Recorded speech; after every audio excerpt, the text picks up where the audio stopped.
All of a sudden there's a crack. And I'm off. The adrenaline's going and I'm thinking so fast that these seconds I'm falling feels like minutes. Mount McKinley is the highest mountain in North America. It stands in the Arctic Circle. It's one of the toughest climbs in the world.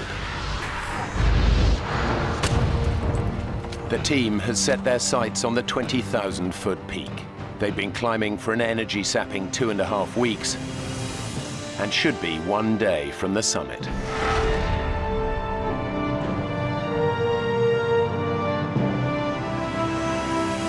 For me, the mountain environment is a very special and beautiful place. Particularly Mount McKinley, it's one of the great wildernesses of this world. It's been one of my ambitions for a long time. Anthony Hollinshead is Steve's best friend and his longtime climbing partner. Climbing is predominantly having trust in your climbing partner. It's paramount that you know what the other's doing. Nigel Vardy completes the three-man team. This is his first expedition with the others. He's an experienced climber, but he's never attempted a mountain as treacherous as Mount McKinley.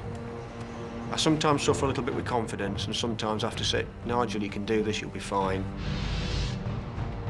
Originally, Steve had the dream of climbing McKinley, and really we perhaps followed his lead.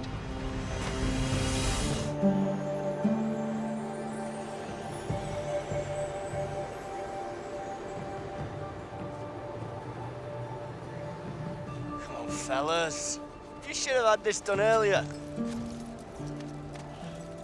He said, run for the summit, stick the flag on, get the photographs, and back down again. To get to the summit and back before nightfall, they need to travel light. They leave the tent and most of their equipment behind. They've now reached an area known as the football field, a flat plateau just below the summit. But the weather is changing. As we walked across the top of the football field, the wind started to increase rapidly.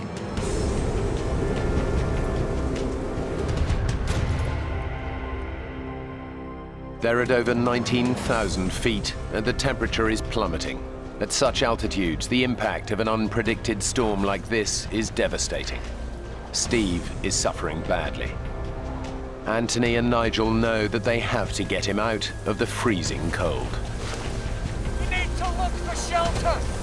Get somewhere safe, now! Finding anywhere to hide up there is very difficult. You really are out on your own. Wait! Up there!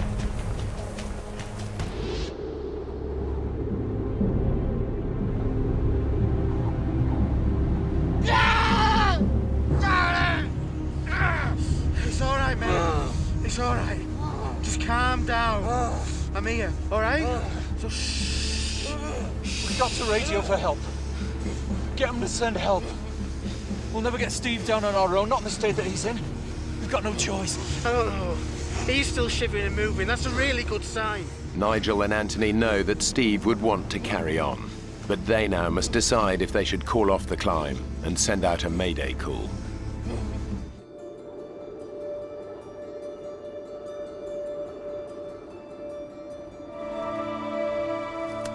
Nigel still needs to radio in to confirm their position and let base camp know that their emergency is over. I took the radio and I put it on the edge of the crevasse top while I hauled myself up and my rucksack.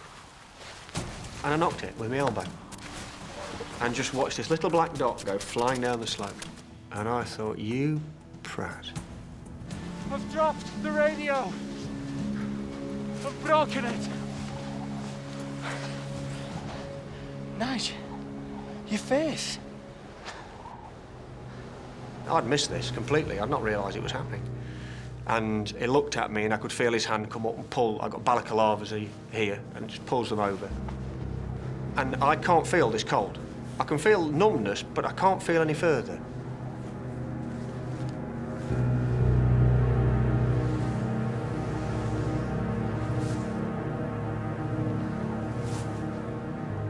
I look at Nigel and I'm shocked. He's in a terrible state. The swelling on Nigel's face has forced his eyes shut. He's becoming weaker and confused, slower with every step.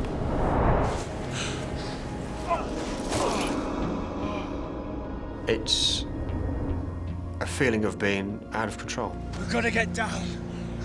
We've got to get somebody down now and organise a rescue. You're the only one who can make that descent on their own. It's up to you, mate.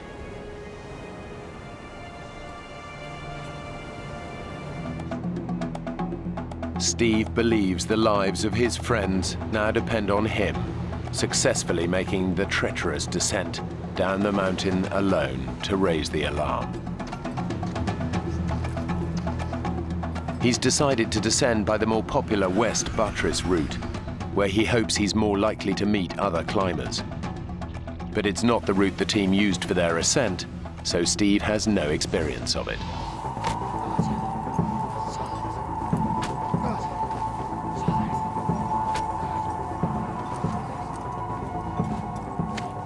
All of a sudden there's a crack. And I'm off. The adrenaline's going and I'm thinking so fast that these seconds I'm falling feels like minutes.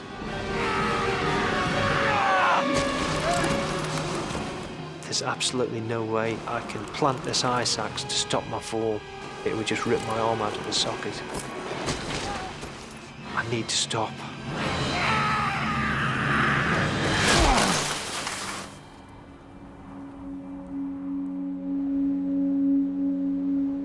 Steve has fallen around 1,100 feet.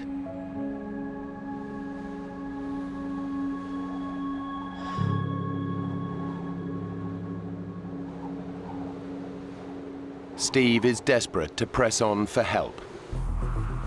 He must splint his leg to keep going. I tie my ice axe around my leg to try and support it.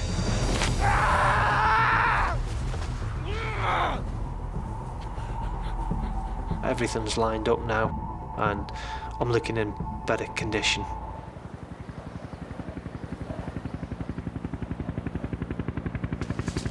Nigel? Nigel?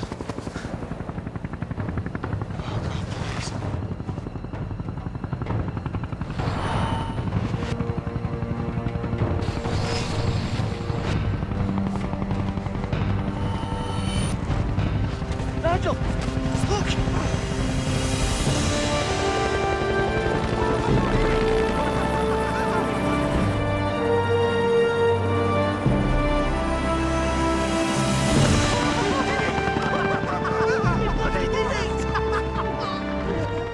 We thought Steve was the hero of the day for raising the alarm and getting the helicopter to us.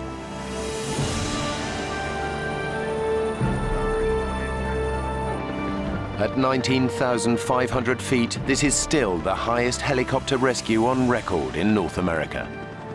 And it was only attempted because of Nigel's mayday call the previous night.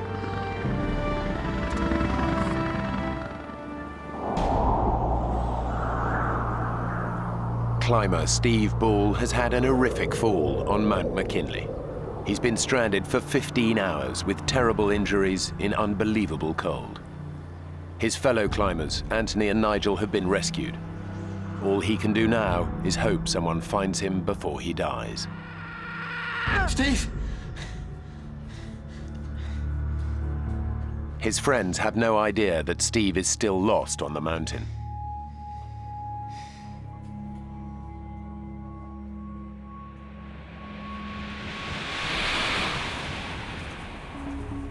Climbers have now been alerted and are out searching for Steve, but they have no idea where to look for him and have little hope of finding him alive.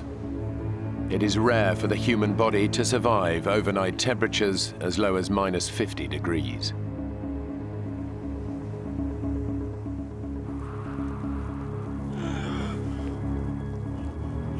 can't feel my feet anymore. My nose is cold. I don't want to take my fingers out of my pockets. I just want to stay huddled up. I haven't got a lot left. I'm starting to lose it. Steve's lost all hope of being saved. He hasn't made it to the path. All he can do is wait for death.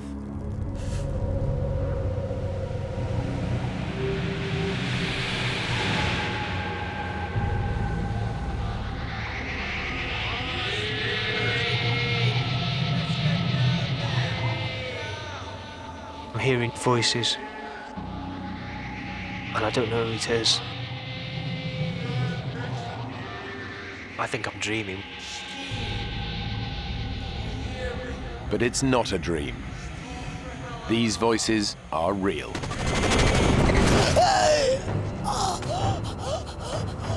Tom, on the radio, quick. I know these voices, and I know I'm being rescued. I know I can't be dreaming it because I'm feeling the pain, and you don't feel pain when you're dreaming. I'm awake. They tell me they're climbers, and they found me, and they're surprised that I'm still alive.